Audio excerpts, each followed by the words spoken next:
Gospel Reflections for Palm and Passion Sunday, 28th of March 2021. The Gospel texts are taken from Mark, first Gospel, chapter 11, verses 1 to 10. Second Gospel, Passion narrative, according to Mark, chapter 14, verse 1 to chapter 15, verse 47. The main focus of these two Gospel texts is this. Like Jesus, we too have our moments of triumph and moments of suffering, which may consist of utter loneliness, abandonment, betrayal, humiliation, and agonizing death. In short, our moments of triumph and our moments of agony. The two names, Palm Sunday and Passion Sunday, given for this last Sunday of Lent, and the two-in-one liturgy prescribed for it, depict the two contradictory aspects of our lives. Number one, joys and triumph. Number two, sorrows and pain. The two gospel readings, first one about Jesus' triumphal entry into Jerusalem, and the second one about his agonizing passion and death are two sides of the same coin of our life. Like Jesus, we too have our own Palm Sundays and our own Passion Sundays, our moments of triumph and victory that Jesus experienced during his triumphal victory procession to Jerusalem, and our moments of intensive suffering as Jesus experienced during his way of the cross and agonizing death. There are times in our life when we rejoice over our success and we feel greatly elated. We are well settled in life. Everything sails smoothly. The winds blow certainly in our favor. We get what we desire. Our wishes are all fulfilled. Our jobs are secure. People love us to our heart's content, and our good health is our greatest wealth. There are also other joyful moments when people acclaim, applaud, praise, honor, and support us. That is like people singing hosannas to us, as they did to Jesus on the road to Jerusalem. Then there is the other side of the coin, our moments of passion and mental and physical agony, when we have to go through what Jesus went through in Jerusalem, as Mark's passion narrative prescribed for today's liturgy depicts. Jesus bore all the suffering and evil which we human beings are sometimes destined to undergo: betrayal, denial, indifference, mockery, loneliness, rejection, false accusation, unjust treatment, insults, humiliation, physical agony, mental torture, and excruciating death.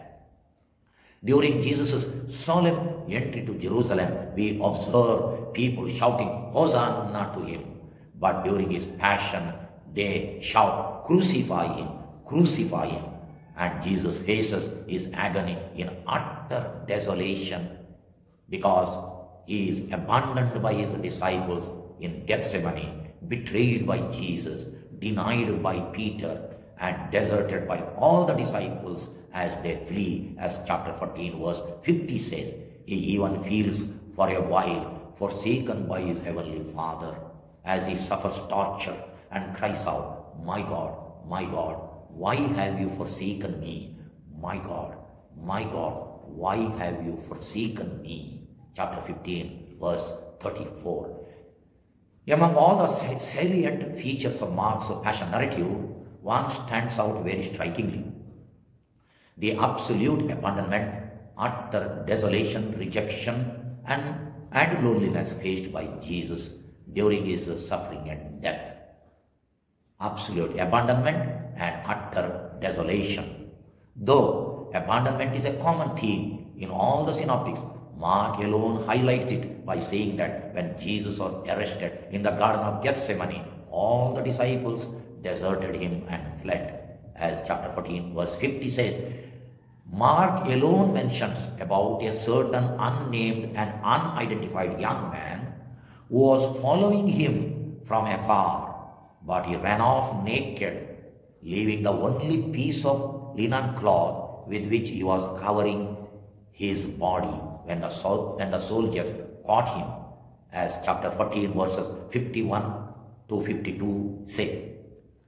The fact that this unnamed young man did not mind facing such an embarrassment, shame and humiliation in front of the crowd to save his own life, and abandoned Jesus to face his ordeal alone is more important than knowing the exact identity of this young man. We will never know that.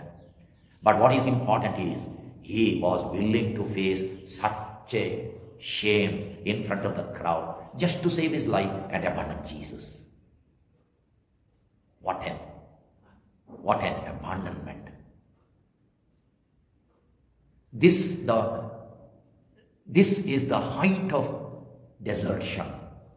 Here we get a picture of the height of desertion or abandonment by someone very close to us, who is near and dear to us.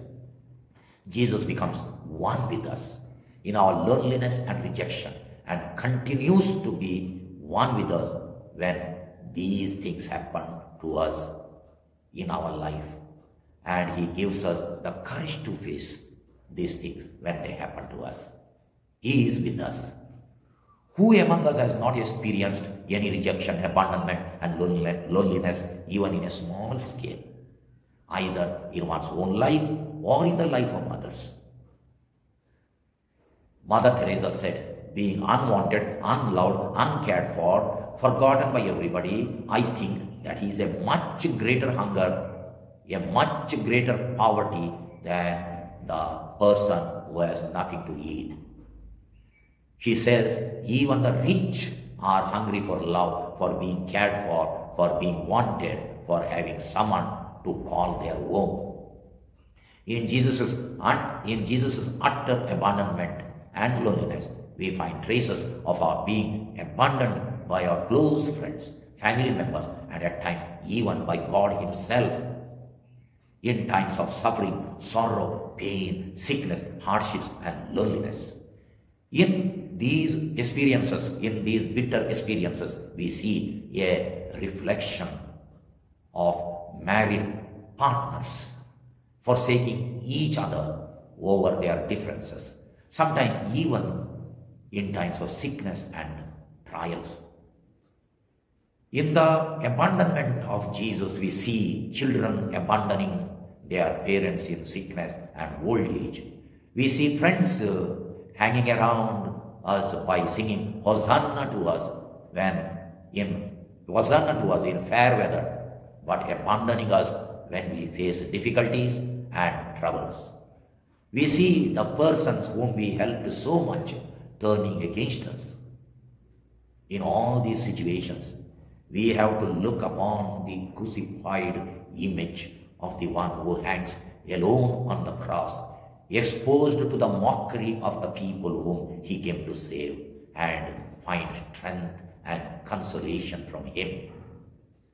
Jesus walks with us on our journey to Jerusalem.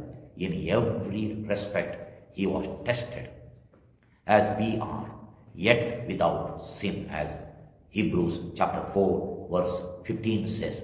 Today, we regret for the times we were unfaithful and disobedient disciples of Christ. On the one hand, we sing Hosanna to Christ, and sing, blessed is the one who comes in the name of the Lord, as the first gospel says, chapter 14 verse 9. We sing, blessed is the one who comes in the name of the Lord during worship and prayer. But on the other hand, we crucify him in real life by condemning the innocent like Pilate, denying him by our evil and corrupt ways, betraying him for personal gains and selfish purposes, deserting him by living a life of alienation from him and totally rejecting his teachings. Yes, we too abandon him again and again. Our faith is severely tested in times of trials and suffering. Today's procession, by holding palm branches in our hands, is a sign that we are willing to walk with Jesus, both in his passion and in his triumph. As we are willing to take up the cross of opposition, are we willing to take up the cross of opposition, criticism, insult, rejection, and walk with him to Jerusalem? Sometimes people sing hosannas to us as they sang to Jesus. They praise us, applaud us, but sometimes they crucify us by speaking against us, attributing wrong motives to us, spoiling our name, and humiliating us. That at that moment, are we willing to imitate Christ and find strength and consolation from him? A prayer. Hosanna to you, Jesus, who come in the name of the Lord God. Though you were in the form of God, you did not cling to your heavenly position, but emptied yourself to become one like us in every respect, including our lowliness, rejection, every suffering, and even death. Be a source of powerful example, a source of grace and strength for us when we have to face what you faced during your passion. Amen.